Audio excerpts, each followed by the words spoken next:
Hello everybody, Treno here, and today we're on the Dance of Dragons dev server. We're taking a look at a new Japanese coastal vessel, the PT-802, which is coming in at rank 2 between the Type T-38 and the Type K3 number 1. So the armament on this is a little bit mixed, so you've only got the 140mm gun.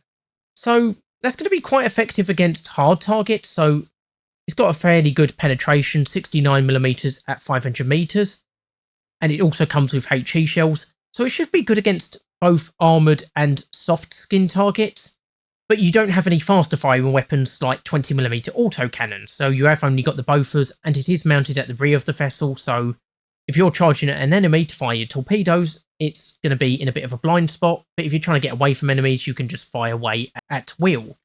And then your secondary armament is the Type 54 torpedoes, so they've got a range of 6 kilometers.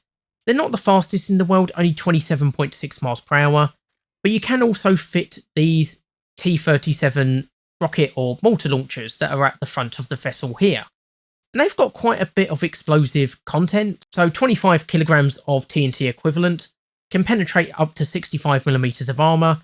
So if you can get close into some more heavily armoured targets, like maybe cruisers or the like, you could do a fair amount of damage with them, or if you get against a soft skin vehicle or destroyer or something and manage to get some hits on them, you'll do some decent damage there as well. Of course, it's unarmoured. It's got a top speed of 27.6 miles per hour, and you've got a crew of 18. So this seems like an okay vessel.